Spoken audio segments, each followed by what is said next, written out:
السلام علیکم ورحمۃ اللہ وبرکاتہ۔ ناظرین کرام، صحابہ کرام رضوان اللہ علیہم اجمعین سے متعلق گفتگو چل رہی ہے، اور اس میں صحابہ کرام کی مختلف جماعتیں، صحابہ کرام کے الگ الگ جو درجات، ان کے مرتبے، ان کی حیثیتیں جو بیان ہوئی ہیں، ان کے فضائل، ان کے مراتب، یہ کتاب و سنت کے اندر نصوص کی روشنی میں بیان کیے گئے ہیں۔ آپ دیکھیں، ابن حجر عسقلانی رحمہ اللہ نے تعریف میں یہ نقطہ بھی ذکر کیا ہے کہ جس شخص کی وفات اسلام پر، ایمان پر ہی ہوئی ہو، یعنی جو شخص مرتد ہو جائے تو اسے صحابی نہیں کہا جائے گا۔ اسی لیے کہتے ہیں جیسے حضرت ام حبیبہ رضی اللہ عنہا کا شوہر عبید اللہ ابن جہش حبشہ کے اندر جا کر کے وہ مرتد ہو گیا، نصرانیت کو اس نے قبول کر لیا، اور اسی پر اس کی وفات ہوئی۔ وہ ایمان لایا تھا اللہ کے نبی صلی اللہ علیہ وسلم پر، تصدیق بھی کیا، ہجرت بھی کیا، ہجرت حبشہ، لیکن جا کر کے مرتد ہو گیا، اسے صحابی نہیں کہا جائے گا۔ ایسے ہی عبداللہ ابن قتل، جسے بعد میں قتل کیا گیا، آپ دیکھیں اسی طریقے سے جو ہے ربیعہ بن امیہ بن خلف، تو ایسے لوگوں کو صحابیت سے خارج کر دیا گیا۔ اس بنا پر یہ اسلام تو لائے لیکن اس پر قائم اور باقی نہیں رہے، بلکہ مرتد ہو گئے۔ ایسے ہی آپ دیکھیں، علماء نے ایک اور چیز ذکر کی ہے کہ جس نے اللہ کے نبی صلی اللہ علیہ وسلم سے ملاقات کی ہو بیداری کی حالت میں، اگر کسی نے خواب میں اللہ کے نبی صلی اللہ علیہ وسلم کو دیکھ لیا ہے تو خواب میں دیکھنے کی بنا پر اسے صحابیت کا درجہ حاصل نہیں ہوتا ہے۔ رویت حقیقی مراد ہے، خواب کی رویت مراد نہیں ہے۔ یہاں پر اللہ کے نبی صلی اللہ علیہ وسلم سے ملاقات کرنا، آپ کو دیکھنا، اسی لیے کہتے ہیں خرج بہ من لقی النبی صلی اللہ علیہ وسلم فی منامہ فإنہ لیس بصحابی، وہ صحابیت کے درجے پر فائز نہیں ہوتا۔ اس لیے کما جزم بہ البلقینی و سخاوی و ابن حجر و جمہور علماء نے اس چیز کو اختیار کیا ہے۔ بعض صوفیوں کے نزدیک جو اس قسم کی چیزیں پائی جاتی ہیں وہ بالکل لغویات ہیں، کیونکہ خواب میں کسی دور میں، اللہ کے نبی کے دور میں ہی یا بعد کے ادوار میں، اگر کسی نے اللہ کے نبی سے ملاقات کی تو اس کی وجہ سے اسے کوئی شرف، کوئی درجہ، کوئی حیثیت حاصل نہیں ہوتی ہے۔ ایسے ہی آپ دیکھیں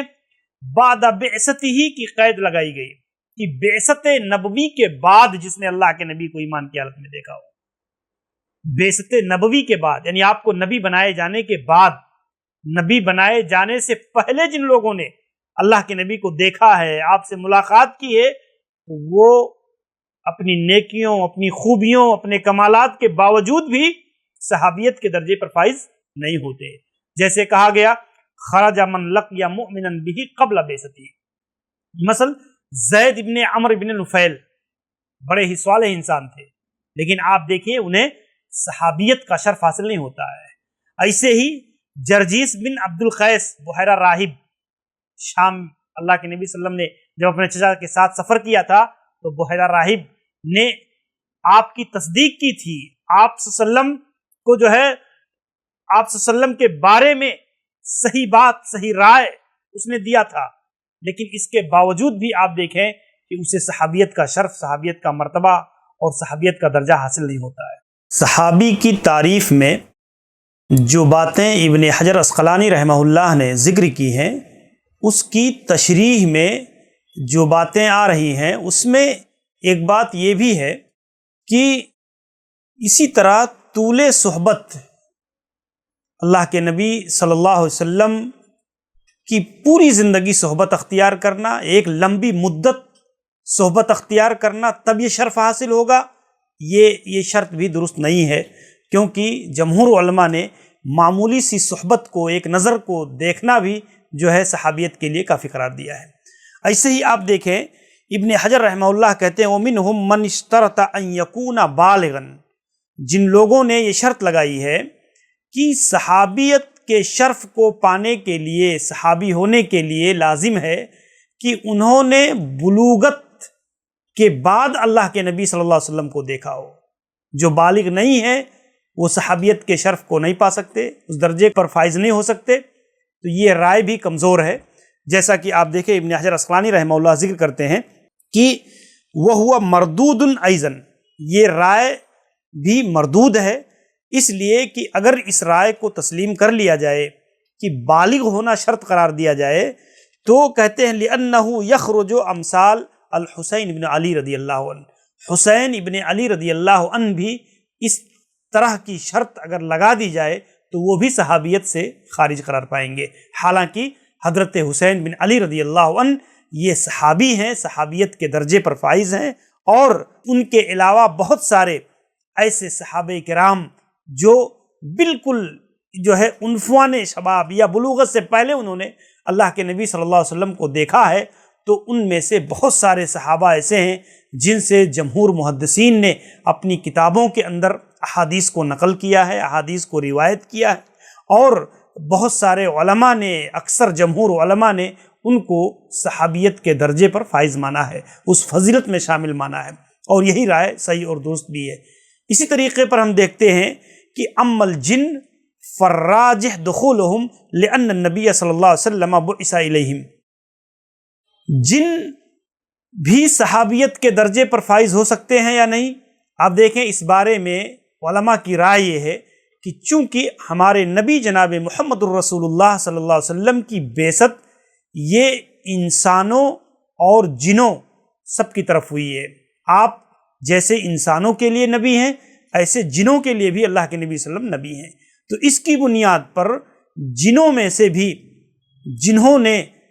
اللہ کے نبی صلی اللہ علیہ وسلم کو ایمان کی حالت میں دیکھا ہے، یا وہ اللہ کے نبی صلی اللہ علیہ وسلم پر ایمان لائے، آپ صلی اللہ علیہ وسلم کو دیکھا، جیسے وادی نخلا میں جو ہے جنوں کی ایک جماعت اللہ کے نبی صلی اللہ علیہ وسلم پر ایمان لائی، تو اس طریقے سے انہیں بھی جو ہے صحابیت کا درجہ، صحابیت کا شرف، اس کا مقام، اس کا مرتبہ اور اس کی حیثیت انہیں بھی حاصل ہو جاتا ہے، جیسا کہ علماء نے اس چیز کو ذکر کیا ہے۔ اور چونکہ جن بھی مکلف ہیں تو اس کی بنیاد پر انہیں بھی وہ شرف حاصل ہوتا ہے۔ ایسے ہی جو ہے ملائکہ میں، تو ملائکہ کے باب میں علماء نے توقف اختیار کیا ہے، اور توقف اختیار کرنا ہی صحیح اور راجح موقف ہے۔ تو بہرحال یہ اگر آپ دیکھیں تو صحابیت کی جامع تعریف جو ابن حجر عسقلانی رحمہ اللہ نے کی ہے، اور اس کی شکوں کی وضاحت میں بہت ساری بنیادی چیزیں جو ہے اس سے واضح ہو جاتی ہیں۔ یہ چند باتیں تھیں جو آپ کے سامنے صحابی کی تعریف اور اس کے اندر جو بنیادی نکات ہیں وہ باتیں آپ کے سامنے رکھی گئیں۔ اللہ تعالیٰ سے دعا ہے کہ اللہ رب العالمین ہمیں صحیح اصول کی روشنی میں، علماء سلف کے اقوال کی روشنی میں اس بات کو سمجھنے کی توفیق عنایت فرمائے۔ السلام علیکم ورحمۃ اللہ وبرکاتہ۔